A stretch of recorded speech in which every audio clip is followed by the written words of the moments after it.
Fala pessoal, tudo bem? Eu sou Alexandre Krakowski, CFA Charter Holder, Advisor de M&A e um dos professores aqui da FK Partners. E a live de hoje é dedicada para um tema extremamente importante para uma carreira em mercado financeiro de forma geral, que é valuation. Entender como avaliar negócios, quanto que vale uma empresa. E a gente vai comentar aqui três das principais metodologias de valuation que costumam ser as mais utilizadas no mercado. Passando aqui para a nossa frase do Papa do Valuation, o Damodaran, e é considerado o Papa do Valuation porque ele que difundiu a metodologia do Valuation de forma mais ampla, tem um MBA ali da NYU, ele ficou muito famoso por alguns Valuations que ele fez e por classificar o Valuation como uma mistura de ciência e arte. E tem essa frase que é bastante emblemática, ele fala, me conte quem está fazendo Valuation, eu vou falar qual o valor que ele dará à empresa. E a gente consegue interpretar essa frase de diferentes formas. Se você está do lado do vendedor, você vai ter um viés mais otimista. Se você está do lado do comprador, um viés talvez puxando mais conservador ou puxando um pouco para baixo. Então, dependendo de quem está olhando, tem um valor diferente. E a gente poderia falar que é gosto de cada um, mas a gente traduz isso de forma financeira, que é a sinergia que cada um aporta para a mesa e o custo de capital, o custo para fazer aquela aquisição que cada um tem, isso vai dar um valor diferente para aquele negócio. A gente tem três principais metodologias, igual eu comentei. Então a gente fala muito do fluxo de caixa descontado, ou também conhecido como DCF, Discounted Cash Flow do inglês. Múltiplos de transações precedentes, que é o segundo, ou múltiplos de mercado, de deals que aconteceram no mercado. E o terceiro, que é o múltiplos de mercado ou múltiplos de comparáveis, múltiplos de empresa de capital aberto, quanto que elas são negociadas, é o preço de tela dessas empresas. Então, a gente está falando de avaliar uma empresa, avaliar uma transação de uma empresa que muitas vezes ela é de capital fechado ou mesmo de capital aberto. Quero saber se aquela ação está no preço certo ou não, quero saber se essa empresa de capital fechado que eu estou comprando, qual que é o preço justo para essa aquisição.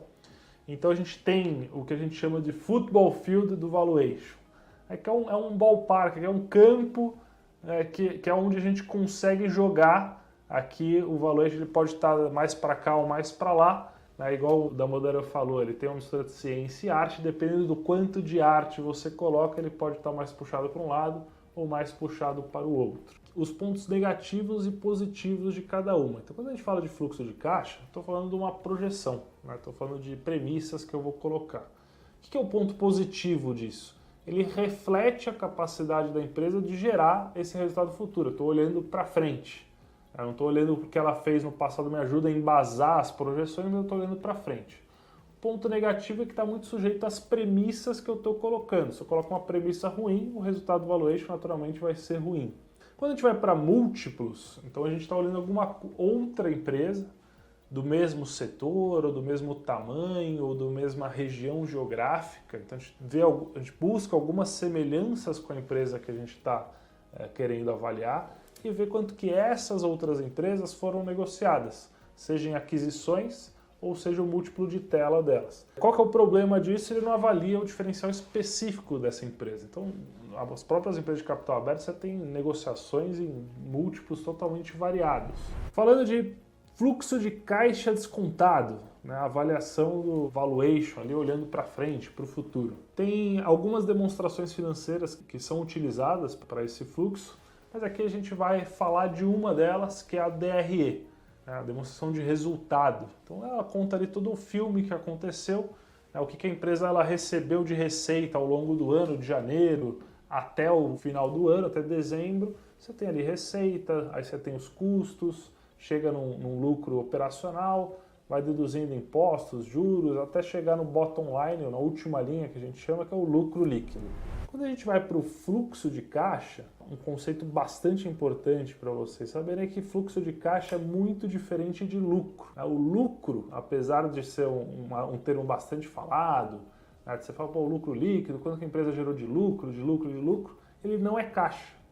A gente tem alguns ajustes contábeis que a gente tem que fazer para gerar o caixa de fato. E como que a gente faz isso, né? Como que é o que a gente chega no fluxo de caixa livre, que é o que vai ser utilizado no valuation. A gente desce ali as contas que a empresa tem, né? Receita, os custos para vender, os custos para operar e administrar, e a gente chega no que a gente chama de lucro operacional antes dos impostos e antes dos juros.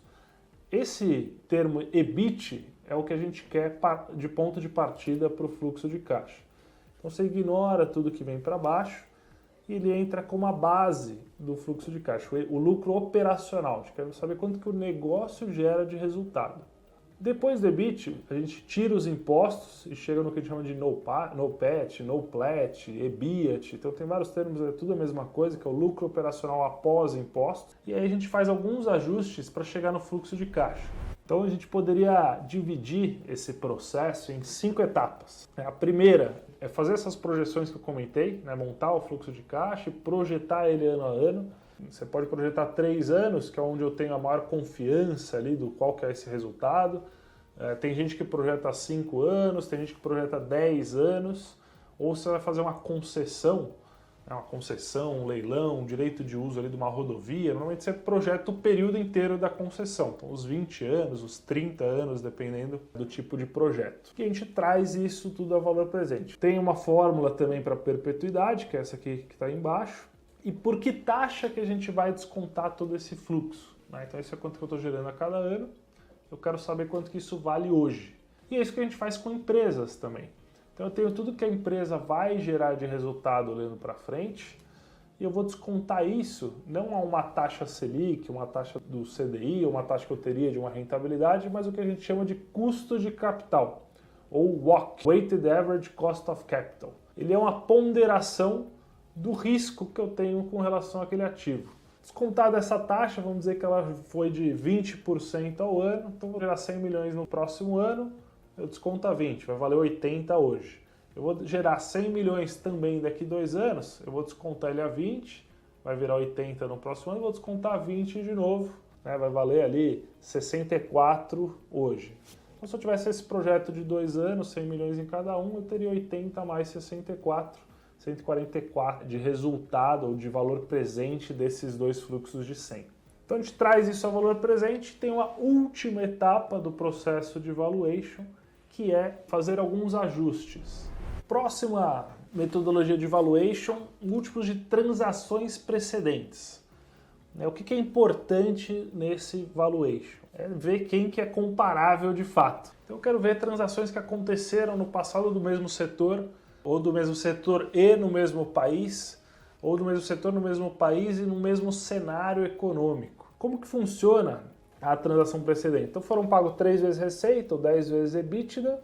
Se a minha empresa lá gera 100 milhões de receita a 50 milhões de EBITDA, eu vou aplicar esse 3 vezes e vou chegar num valor para a minha empresa. Onde que pesquisa essa informação? Como que eu sei que foi pago por empresas no passado? Pesquisa direto no Google, na internet, de notícias de transações. Então, muitas vezes tem ali o múltiplo, ou plataformas especializadas. Se não, é pesquisar relatórios de mercado, pesquisar na internet por transação a transação ali para entender quanto foi pago, quanto que a empresa gerava de receita, você consegue fazer uma conta e chegar ali no múltiplo de negociação. Então, um pouco do que eu comentei, as condições de mercado, entender se de fato aquilo é comparável ao período atual, e a dinâmica do deal, a motivação na transação, se era um leilão aberto, se tinha competição, ou se foi um deal rápido ali entre 2 parceiros. Tem as condições de compra. Terceira e última metodologia de avaliação de empresas é o que a gente chama de múltiplos de mercado, ou múltiplos de tela. Então, um bastante conhecido é o preço sobre lucro, ou price to earnings. Então, eu vou estar olhando aqui quanto que vale a ação dividido pelo lucro que a empresa gera, o lucro por ação daquela empresa.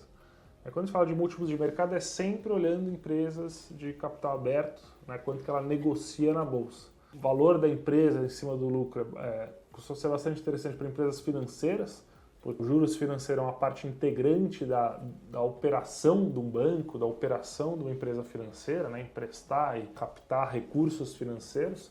Então ele não apareceria ali numa métrica como EBITDA, numa métrica como um lucro operacional, mas ele depende muito da estrutura de capital da empresa. Por isso que a gente chama de EBITDA. O que é o EBITDA?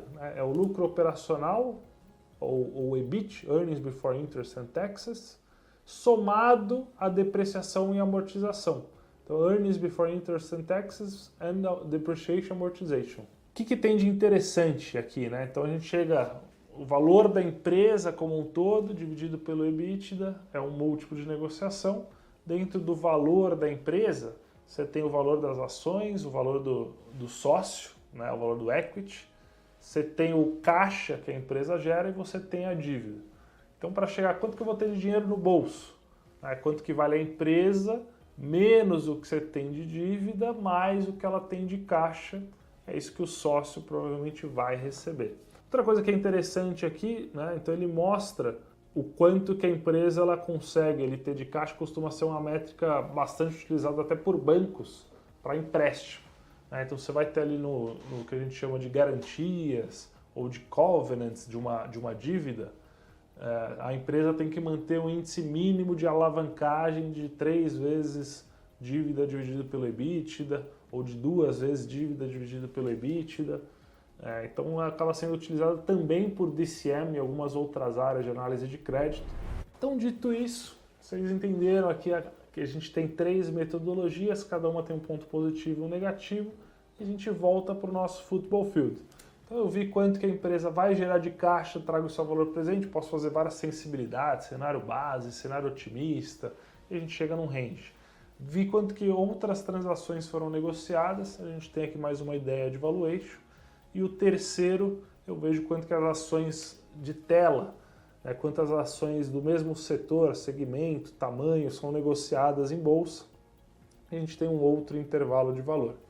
Então a união dessas 3, você tem ali mais ou menos um range de quanto que pode valer a empresa, e o fluxo de caixa acaba sendo a abordagem preferível muitas vezes, porque ela mostra a capacidade da empresa de gerar resultado futuro.